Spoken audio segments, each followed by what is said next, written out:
Baik, terima kasih atas kesempatan yang diberikan kepada kelompok kami. Kami kelompok 8 akan mempresentasikan hasil kerja kelompok kami mengenai manajemen persediaan. Sebelum itu saya akan memperkenalkan anggota-anggota dari kelompok kami. Saya sendiri Agi William Sodak, ada teman saya Gregoria Junior Tima, Josinto Lodu, dan Siantiani Putimau. Pengertian manajemen persediaan. Stok manajemen atau inventory manajemen adalah salah satu bagian dalam manajemen operasional dan manajemen produksi. Manajemen persediaan juga bisa diartikan sebagai kegiatan untuk menjaga jumlah optimum barang-barang yang dimiliki. Materi berikutnya, pengertian manajemen persediaan menurut para ahli. Yang pertama, menurut Arthur J. Kahn, David Fescott, John D. Martin, dan J. William Petty 2000 menerangkan bahwa manajemen persediaan adalah pengontrolan aset digunakan dalam proses produksi atau diproduksi dijual dengan jalan normal dalam operasi perusahaan. Pentingnya manajemen persediaan bagi perusahaan tergantung pada besarnya investasi persediaan.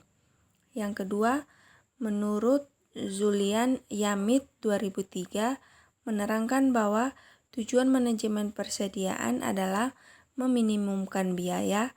Oleh karena itu, perusahaan perlu mengadakan analisis untuk menentukan tingkat persediaan yang dapat meminimumkan biaya atau paling ekonomis. Yang ketiga, menurut Manaham P. Tampubolon 2005 menerangkan bahwa tujuan menyimpan persediaan adalah yang pertama, penyimpanan barang diperlukan agar korporasi dapat memenuhi pesanan pelanggan secara cepat dan tepat waktu. Yang kedua, untuk berjaga-jaga pada saat barang di pasar sukar diperoleh, pengecualian pada saat musim panen tiba.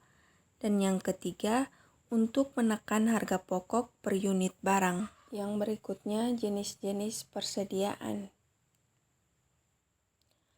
Secara garis besar, dalam perusahaan yang bergerak di dalam industri pabrik atau manufaktur, persediaan diklasifikasikan berdasarkan tahapan dalam proses produksi.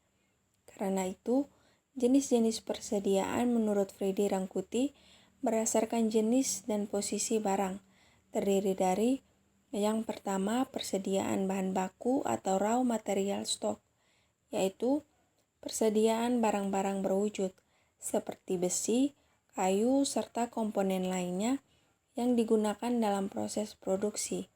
Yang kedua, persediaan komponen-komponen rakitan atau precise parts atau components, yaitu persediaan barang-barang yang terdiri dari komponen-komponen yang diperoleh dari perusahaan lain, di mana secara langsung dapat dirakit menjadi suatu produksi. Yang ketiga, persediaan bahan pembantu atau penolong atau suppliant stock, yaitu persediaan barang-barang yang diperlukan dalam suatu proses produksi tetapi tidak merupakan bagian dari komponen barang jadi. Yang keempat, persediaan barang setengah jadi atau work in process stock, yaitu persediaan barang-barang yang merupakan keluaran dari tiap-tiap bagian dari proses produksi atau yang telah diolah menjadi suatu bentuk, tetapi masih perlu diproses lebih lanjut menjadi barang jadi. Yang kelima, persediaan barang jadi atau finished good stock, yaitu persediaan barang-barang yang telah selesai diproses atau diolah dalam pabrik dan siap untuk dijual dan dikirim pada langganan. Jenis-jenis persediaan dalam suatu perusahaan menurut fungsinya dapat dibedakan, yaitu yang pertama, batch stock atau lot size inventory, yaitu persediaan yang diadakan karena kita membeli dan membuat bahan-bahan atau barang-barang dalam jumlah yang lebih besar daripada jumlah yang dibutuhkan pada saat itu.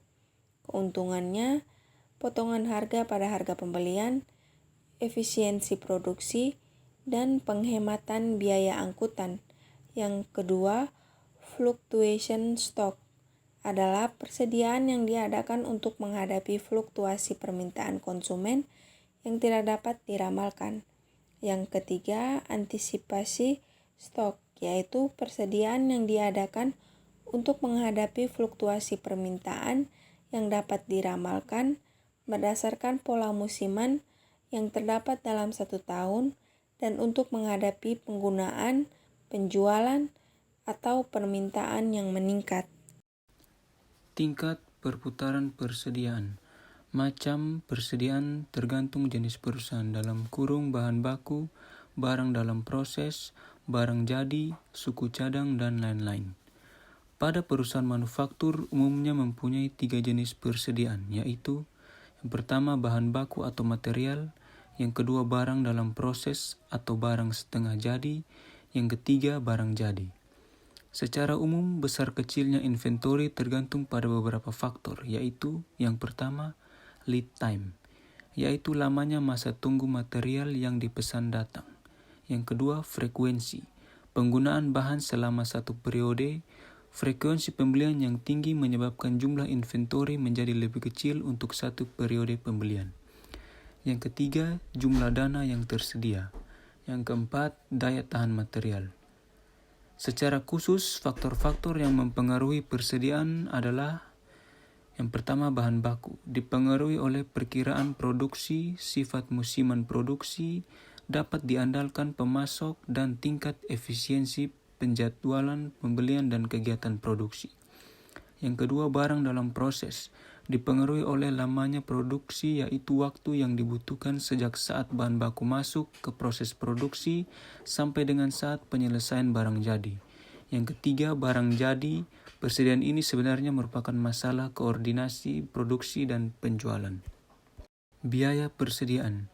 Biaya inventory sebagian merupakan biaya variabel dan sebagian lainnya merupakan biaya tetap. Biaya inventory yang bersifat variabel adalah biaya yang berubah-ubah karena adanya perubahan jumlah inventory yang ada di dalam gudang. Biaya tersebut akan naik kalau kita meningkatkan jumlah persediaan yang disimpan.